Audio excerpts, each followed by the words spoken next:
તો બેટા આના જેવું જ પ્રેક્ટિકલ નંબર 3 છે, આ જ સેટઅપ છે. પ્રેક્ટિકલ નંબર 3 માં તમને એવું કહેશે કે આને સમાંતરમાં ગોઠવો અથવા તો આને શ્રેણીમાં ગોઠવો. ઠીક છે, આના જેવું જ, પણ એમ કહેશે કે અજ્ઞાત અવરોધને સમાંતરમાં ગોઠવો, શ્રેણીમાં ગોઠવો. ઠીક છે, તો એની માટે હું તમને પ્રેક્ટિકલ બતાવી દઉં છું.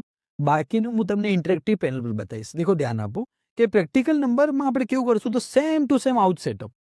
ખાલી ચેન્જ શું કરશું, કેમેરામેન અહીંયા ફોકસ કરો, કે આને આપણે શરૂઆતમાં જે બી રીડિંગ લીધા હતા એ સેમ તરીકાથી, સેમ સ્ટાઇલથી પહેલા આપણે આને ગોઠવી લઈશું, કે પહેલા આપણે આને સમાંતરમાં ગોઠવશું.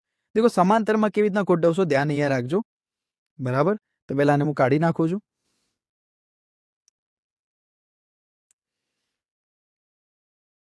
બરાબર, આને કાઢી અને પછી અહીંયાથી અહીંયા બે વાયર અટેચ કરી નાખીએ. તે ધ્યાન આપજો. એક વાયર અહીંયા અટેચ કરી નાખીએ.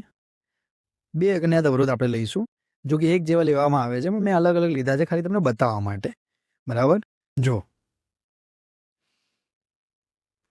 હું આને લૂઝ કરું છું.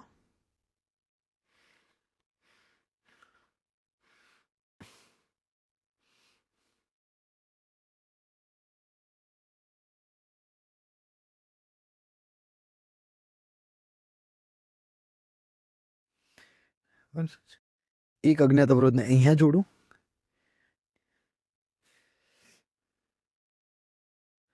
બરાબર બેટા, આને અહીંયા જોડું. જો પહેલાં તો આપણે એને સમાંતરમાં જોડી નાખીએ. હવે બેટા આ બે વાયરને કનેક્ટ કરીને, દેખો ધ્યાન આપજો, આ બે વાયરને ભેગા કરીને અને એક બાજુ ના ભાગે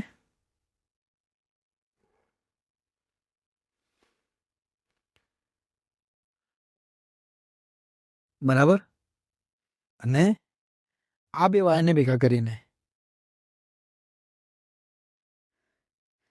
આની બીજી બાજુના ભાગે.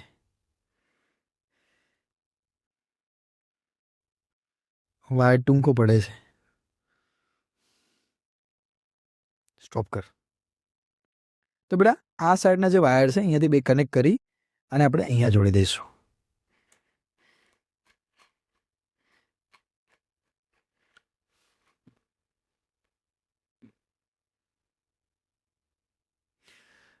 બે વાયરને આપણે જોડી દઈશું.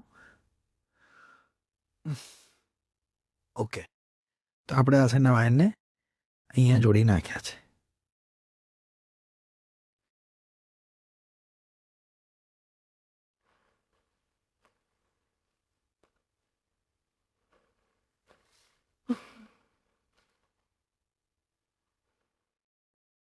બરાબર બેટા, તો અહીંયા આપણે બેટા સેટઅપ કરી નાખ્યું છે કે સમાંતર જોડાણ. તો આ બે વાયરને અહીંયાથી અહીંયા કનેક્ટ કર્યા, આ બે વાયરને અહીંયાથી અહીંયા, તો સમાંતર જોડાણ કર્યું. હવે આપણે સ્વિચને ચાલુ કરીએ અને ફરીથી આપણે 5 ઓહ્મનો અવરોધ નીકાળેલો છે. ફરીથી આપણે 5 ઓહ્મના અવરોધને હવે 50 પર મૂકીએ. બરાબર, તો કિલોમીટર શું બતાવી રહ્યું છે, ડિફ્લેક્શન બતાવી રહ્યું છે. બરાબર, તો ફરી આપણે ચેક કરવાનું કે અહીંયાથી કેટલાનું નીકાળીએ કે જેથી 0 પર આવે.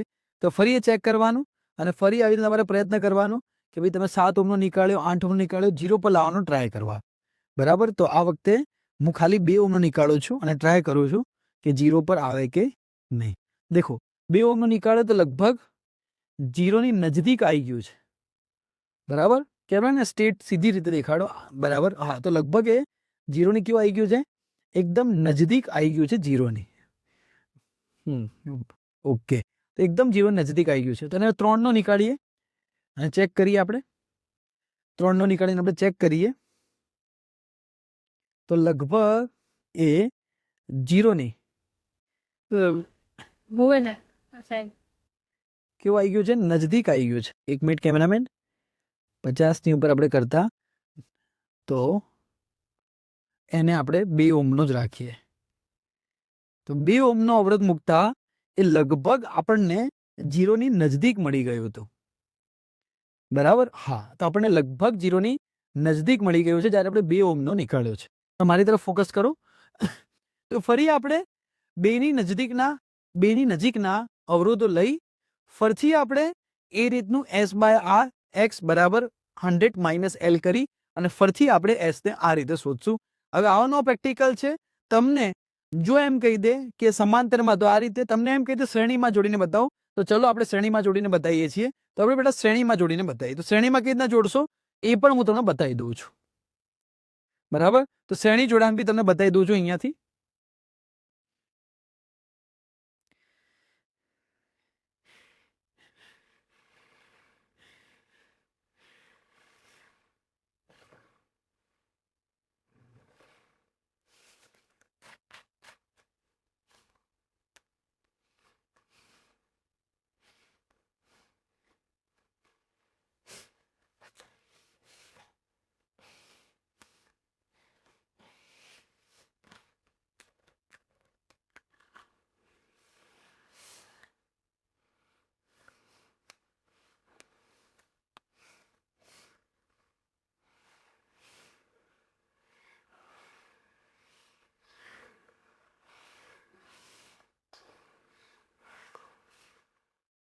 તો આપણે શ્રેણીમાં જોડવા માટે એને બાજુ બાજુમાં મૂકીશું.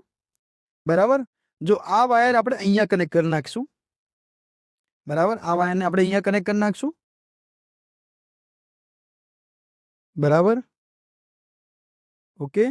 આ જે વાયર છે એને આપણે અહીંયા કનેક્ટ કરશું. બરાબર, અને આ વાયરને આપણે અહીંયા કનેક્ટ કરશું. ઓકે, તો અહીંયા તમને શ્રેણી જોડાણ મળી જશે. તો આ આપણું છે શ્રેણી જોડાણ સિરીઝ. Okay, series connection. તો પેરેલલ કનેક્શન અને સિરીઝ કનેક્શન એટલે કે શ્રેણી જોડાણ અને સમાંતર જોડાણની આઈડિયા આવી ગઈ. તો પ્રેક્ટિકલ આ જ રીતે કરવાનો છે ત્રીજો પ્રેક્ટિકલ પર. તો અહીંયા તમારે બીજો ને ત્રીજો પ્રેક્ટિકલ એક જેવો છે. ત્રીજો પ્રેક્ટિકલ એક્ઝામમાં ઓછો પૂછે છે. બીજો પ્રેક્ટિકલ બહુ બધી વાર પૂછાય છે, બહુ આઈએમપી પ્રેક્ટિકલ છે, જે આપણે પહેલા કરાયો હોય. બરાબર, ધ્યાનથી સમજજો, વિડીયોને શેર કરજો. બરાબર, ચલો હવે આપણે આગળ મળીએ ઇન્ટરેક્ટિવ પેનલ પર. આપણે હમણાં જ પ્રેક્ટિકલ કર્યું, પ્રેક્ટિકલ નંબર 3. એમાં તમને મેં કીધું કે પ્રેક્ટિકલ નંબર 2 ના બેઝ ઉપર પ્રેક્ટિકલ 3 છે.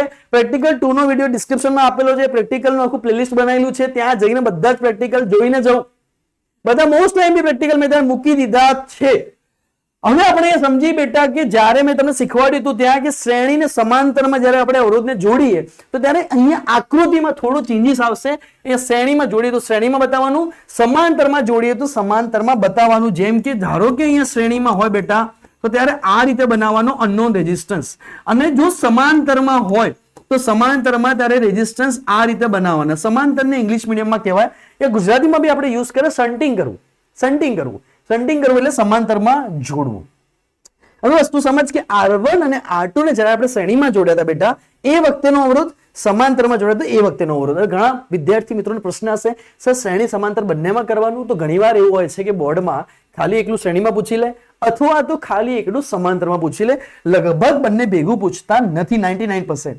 બરાબર, તો તારે પછી લંબાઈ શોધવાની, પછી 100 માઇનસ એલ આપણે શીખવાડ્યું હતું ને બેટા. શું શીખવાડ્યું હતું કે R by L is equals to x upon 100 minus L.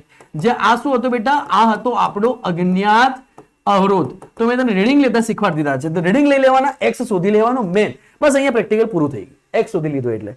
છતાં પણ અહીંયા આગળ પૂછી લે તો શ્રેણી જોડાણ કરી બધાનું સરેરાશ લેવાનું. અહીંયા આપેલું જ છે, એકવાર જોઈ લે, આટલું ડિટેલમાં નહીં પૂછે. અહીંયા પણ જ્યારે ત્રુટિ પૂછે તો ત્રુટિનું મેં તને આગળ બી કીધું હતું કે નહીં પૂછે, પણ પૂછી લે તો એકવાર જોઈ લેવાનું. ઠીક છે, आइडिया आएगी. अब बेटा देखते हैं इंग्लिश मीडियम वालों के लिए समझना बात को कि इंग्लिश मीडियम वालों को मैंने बोला था कि जो ये सीरीज में पूछ ले, मान लो कि इसमें दो टाइप के प्रैक्टिकल हो सकते हैं कि एक तो सीरीज, तो बेटा सीरीज में ऐसा हो सकता है कि वो सीरीज में पूछ ले, प्रैक्टिकल एग्जाम में न रहे, वो सीरीज में पूछ ले तो सीरीज टाइप से रेजिस्टेंस कनेक्ट कर दो. वो बोल दे कि शंटिंग करो या तो पैरेलल में कनेक्ट करो, वो ऐसा बोल दे कि शंटिंग कर लो बेटा. तो शंटिंग के लिए ऐसे प्रैक्टिकल आएगा कि शंटिंग कर लिया, पैरेलल में कनेक्ट कर लिया, दोनों में से कोई एक आएगा. यहाँ पे गलती से मतलब एडिटर साहब ने वो टेबल गुजराती मीडियम वाला दे दिया है, उनकी गलती हो गई है, हो जाती है कभी कभी. ठीक है, तो यहाँ पे बेटा है पहले तो रेजिस्टेंस. ठीक है, तो रेजिस्टेंस फाइंड कर सकते हो. R1 और R2 को तुम सीरीज में जोड़कर वो लिखना है, फिर उसको पैरेलल में जोड़कर क्या रेजिस्टेंस, दोनों में से एक टेबल ही बनाना है, क्योंकि मैंने अभी बोला कि दोनों में से एक वो पूछेगा. फिर लेंथ, तो लेंथ मुझे पता है, लेंथ मुझे पता है सर कि R by L is equals to unknown by 100 minus L, वो मुझे पता है. उसके बाद डेल्टा एस और ये सब, तो यहां तक बात तो एक्स फाइंड कर लेगा ना बेटा. तो अननोन रेजिस्टेंस फाइंड कर लेगा, यहां तक बात खत्म हो जाएगी। फिर भी तुझे आगे करना है तो तू मीन ले सकता है, फिर मीन लेने के बाद फिर तू बेटा डेल्टा एस ये भी फाइंड कर सकता है, रेजिस्टेंस रेजिस्टिविटी और सब तू फाइंड कर सकता है, लेकिन इतना ज्यादा इंपॉर्टेंट है नहीं। तो थैंक यू प्यारे बच्चों, मजा आएगी। ऐसे धुरंधर પ્રેક્ટિકલ કરી દીધા, જોરદાર પ્રેક્ટિકલ થઈ ગયા છે, ખતરનાક પ્રેક્ટિકલ થઈ ગયા છે, બધાના વિડીયો આપેલા છે, જોઈને જજો બરાબર, એટલે 50 માંથી 50 આવી જાય। આવજો, ટાટા, બાય બાય।